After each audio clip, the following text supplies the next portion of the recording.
Olá. A nossa identidade, ela não é uma coisa inata, né? A gente acaba desenvolvendo ela ao longo da nossa vida. Fruto das nossas experiências e especialmente das nossas relações cotidianas, né? Principalmente, aquelas que têm mais impacto transformador. Como as que a gente tem com a sociedade, na escola, na igreja, enfim, e com os nossos pais e amigos mais próximos. Isso vai mexendo com a gente, né? Então, assim, se você é um paranaense que nunca saiu do Paraná, o teu círculo de relacionamentos se circunscreve ao Paraná e você vai ter um tipo de identidade. Recentemente, eu fiz uma viagem para o Nordeste, por exemplo, e fiz questão que fosse de Airbnb, porque eu queria ter uma experiência mais imersiva, de viver o cotidiano das pessoas, de ir na padaria, no supermercado, né, de andar no bairro, enfim. E essa é uma experiência bastante transformadora, né? Eu acho que a língua, especialmente, ela, vamos dizer assim, é o veículo da criação da identidade, né? Porque é com ela que você vai trocar com as pessoas, vai adquirir e passar informação, experiência. E mesmo o próprio português dentro do nosso país muda, né? É interessante como as palavras no Nordeste são diferentes, os costumes deles são diferentes, né? A música é diferente, enfim, é uma experiência transformadora. Eu vou dizer que eu voltei de lá me sentindo um pouco mais brasileiro nesse sentido, né? Ter tido essa experiência, porque mesmo assim isso é Brasil, então isso expande um pouco o teu conceito da própria identidade. De forma similar, quando eu viajei na América do Sul, estive em alguns países ali andinos, fui até a Colômbia, você tem uma experiência parecida com alguns acréscimos, porque você muda a língua, né? Então, isso compromete um pouco, né? Porque você não está falando a sua língua nativa, e especialmente se você não fala o espanhol, mas não vamos dizer assim, não é uma experiência prejudicada por completo, claro que não. Mas você já sente essa diferença, né? Por conta da língua, né? É um fator restritivo, mas também encantador de certa forma. E os costumes são completamente diferentes. Por exemplo, eu fui numa ilha no Titicaca que ela fica flutuando sobre o lago e as pessoas moram lá. É uma experiência para nós assim surreal. Isso não existe no Brasil. Mas ao mesmo tempo, depois, ao final dessa viagem toda, eu me senti um pouco mais latino-americano, porque a gente tem isso em comum, né, de estar no mesmo continente. E muitos dos nossos costumes são parecidos. A nossa língua também ela não é muito diferente da outra, né, o espanhol para o português. Não, pelo menos se comparado ao alemão, por exemplo. Então, isso vai mudando também a tua percepção de si mesmo. Não é? Esse filósofo que está aqui atrás, o Byung-Chul Han, ele criou um conceito chamado hiperculturalidade, que fala, vamos dizer assim, sobre como isso está mudando por conta da tecnologia do digital.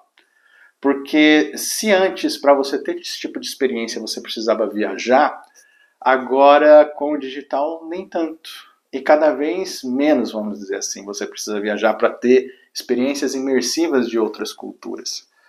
O que ele está dizendo é que quando você se relaciona com pessoas por meio dessa interface, né, que seria a internet, o nosso cérebro não consegue separar muito isso, sabe? Do que é uma relação local do que é uma relação remota. Você está sendo afetado da mesma forma.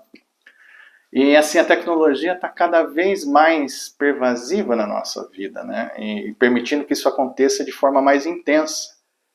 Como as relações que a gente tem próximas com os nossos pais, com os nossos amigos, com a sociedade, com a igreja. Quase que na mesma intensidade. Em alguns casos até mais, né? Porque quanto tempo a gente fica no celular hoje em dia?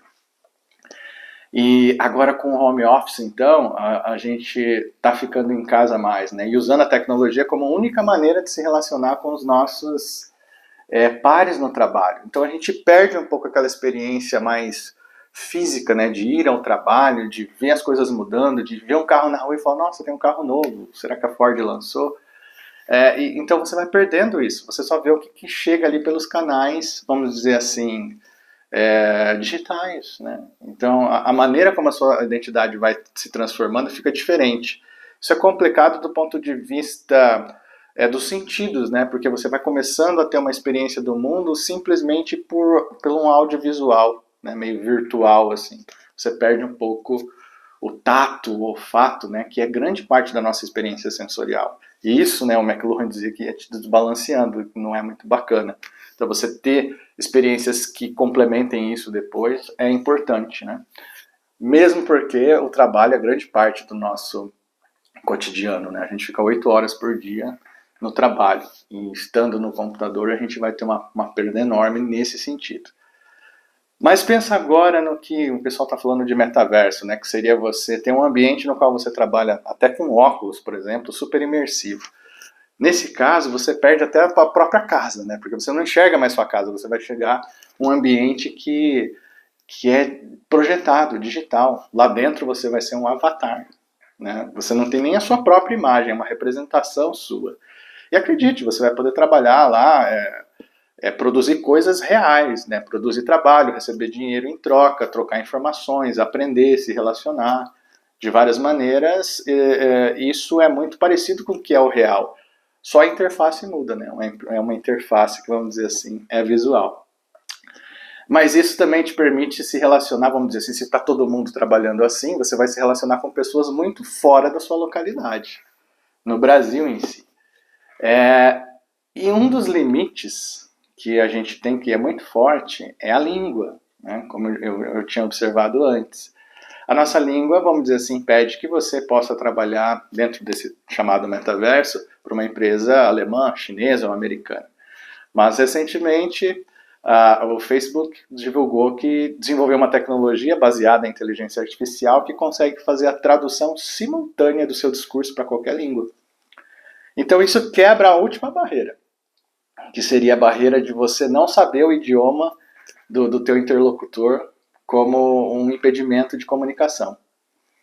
Então imagina, você estando no Brasil, poder trabalhar para qualquer pessoa, de qualquer lugar do mundo, para qualquer empresa, sem precisar saber falar a língua dele.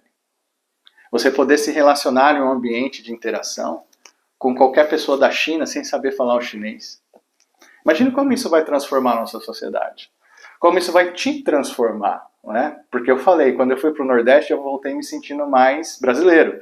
Quando eu fui para a América do Sul, eu voltei me sentindo mais latino-americano. Agora, se eu for para a China, para a Europa, para a Ásia, para a Oceania, para a Antártida, e conseguir ter a experiência de trocar com essas pessoas, como é que eu vou me sentir? Qual vai ser a minha identidade? Né?